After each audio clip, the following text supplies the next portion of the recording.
Welcome back. If you've just joined us, you're watching the news at 10, broadcasting on Channels Television, live from Lagos, Nigeria. I'll take you back to one of the stories we're tracking here tonight. Nigeria's former president, Dr. Goodluck Jonathan, and Vice President Alhaji Namadi Sambo have been receiving more warm welcome from their kinsmen and other well-meaning Nigerians as they settle in their states. At a special Thanksgiving service in Yenagoa, the Bayelsa state capital, Dr. Jonathan appealed for more prayers from the people of Bayelsa and the Niger Delta. The St. Peter's Anglican Church in Yenagoa had hundreds of sons and daughters from Bayelsa and Rivers states in the Thanksgiving service.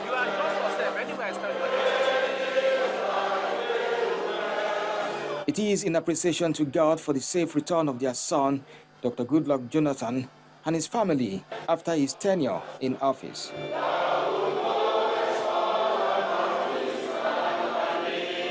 The Thanksgiving service was a round-off activities for his homecoming.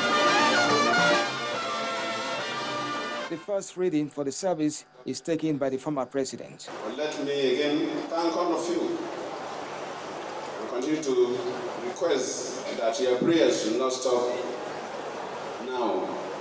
Even as we leave office, I believe we still have a part to play in the development of our society.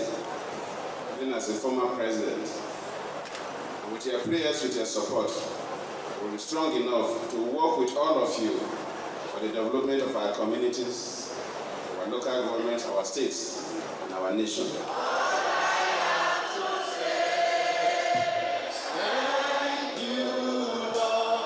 Joy, as the former First Lady sings, expressing gratitude to God. The sermon focuses on the challenges to the path to promotion. Every one of us will be tested. You can't escape it. Why? It will measure you. Why? It will make you caring and loving, compassionate and passionate about things of God. If you have not been tested, you cannot be a good soldier of the cross. You will be tested. And words of appreciation from the former president. I sincerely appreciate the governor and the wife and the government of Bayelsa State for packaging this reception that started since yesterday. We're most grateful. And of course, our good friend, the newly elected governor of Rivers State. Meanwhile, former Vice President Namadi Sambo and his family have received a heroic welcome at the Kaduna International Airport and at his residence on his return from Abuja. At the civic reception organized by the PDP in his honor, Mr. Sambo says he is honored by the support from his state to serve the nation. I express my deep and sincere appreciation for this kind, brotherly and fatherly reception that you have given me. But today is for me to thank Almighty God for giving me the opportunity to serve as the Vice President of the Federal Republic of Nigeria in the last 5 years. Both former leaders have agreed to continue to serve their fatherland, especially in promoting peace across Nigeria.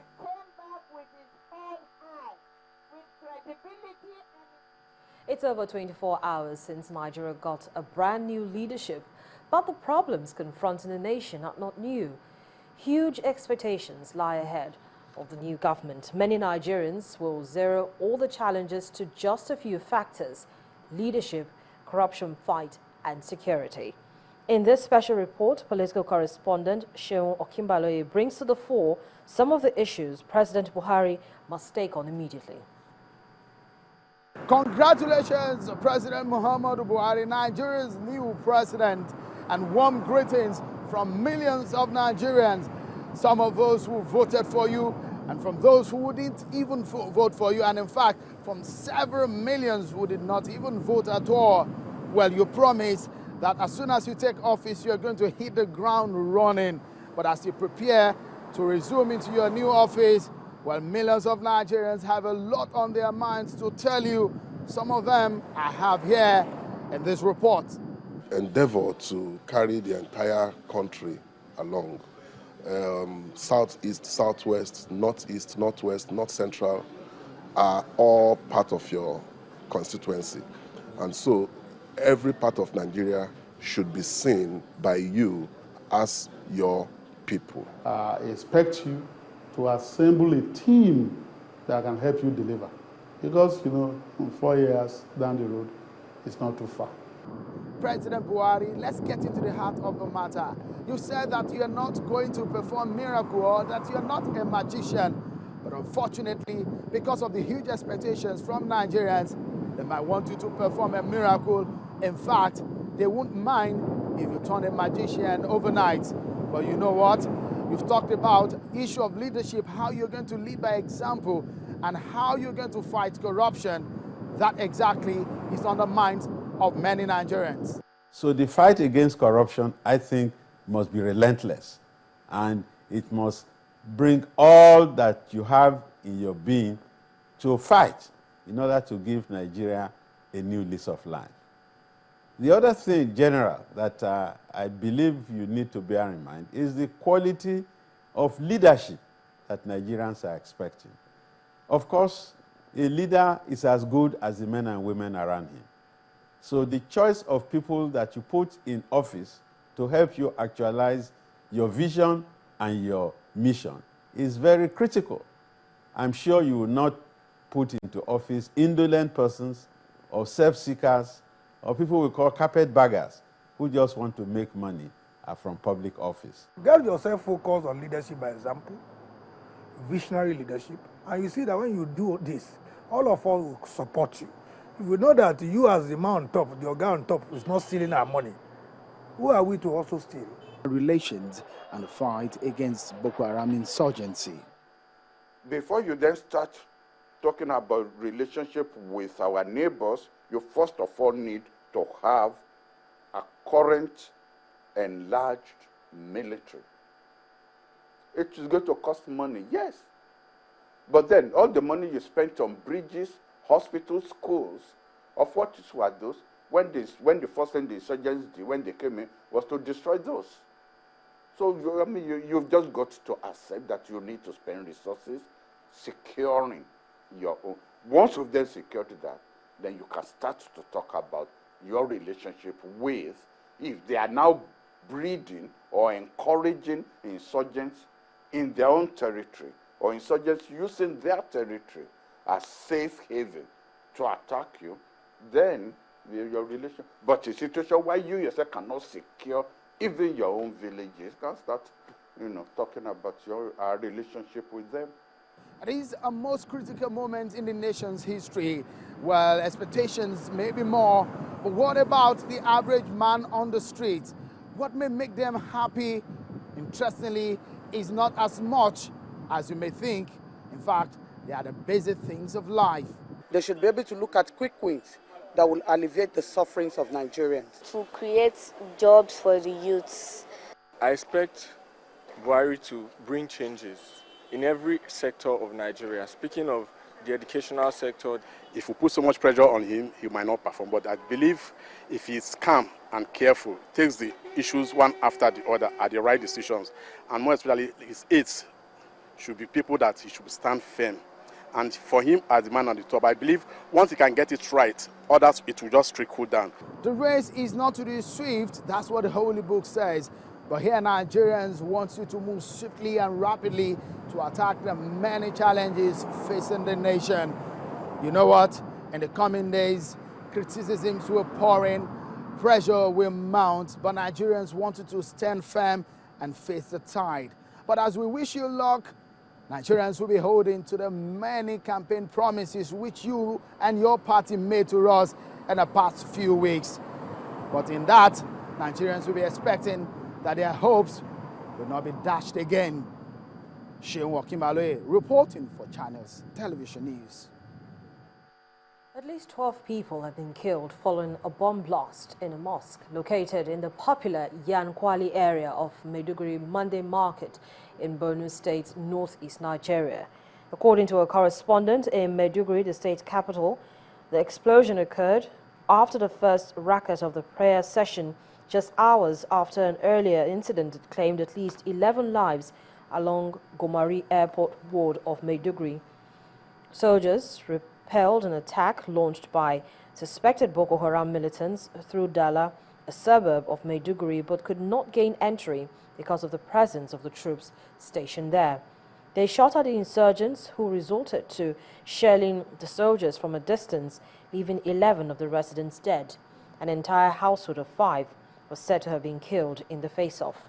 Today's incident has forced the state government to cancel more activities lined up to commemorate Democracy Day.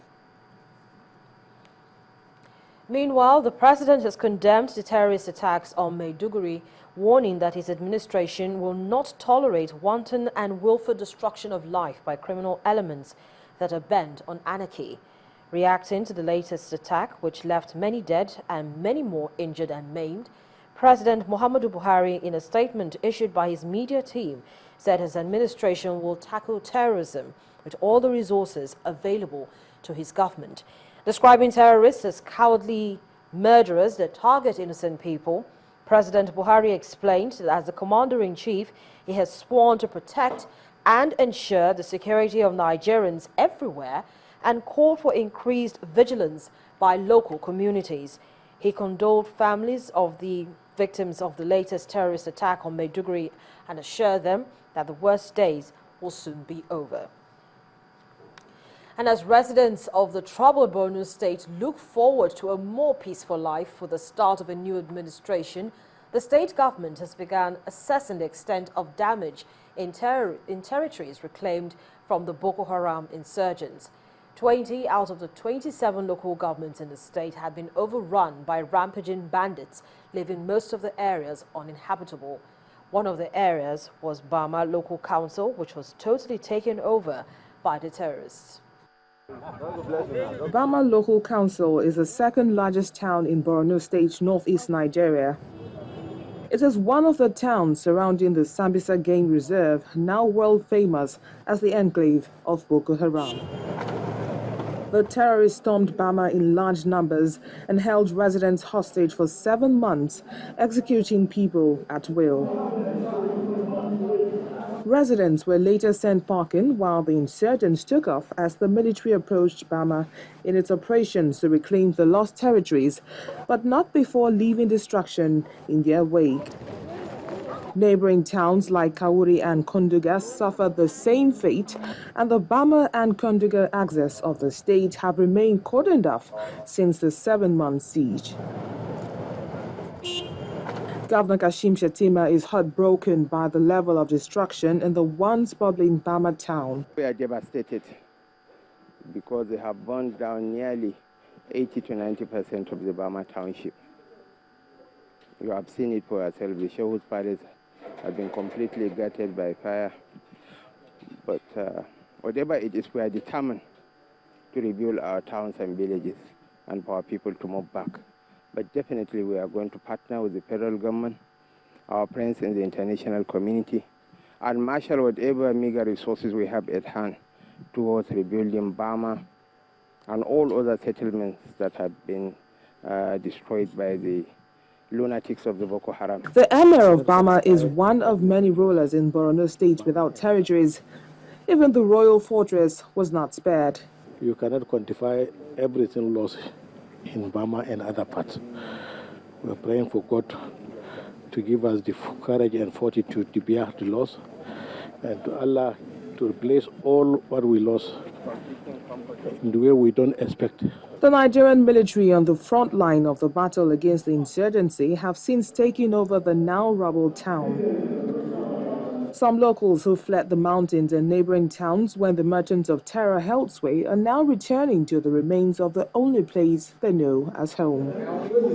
The returnees are not a fraction of the thousands of Bama residents evacuated to makeshift camps in the state capital. The federal troops have continued to receive commendation for their role in the fight against insurgency. I want to say a very big thank you to officers and men of the Nigerian Army and police and the civilian JTF for all the sacrifices you have made and you are currently making for peace to prevail in this part of the world. The insurgents may have gone far away from Bama, but not without leaving in their trail destruction and autographs on walls, buildings, and indeed the hearts of their victims. Still ahead on the news at 10, as Nigeria's new administration gets set to tackle unemployment as promised, an industry player urges more focus on solid minerals development. Please join us again.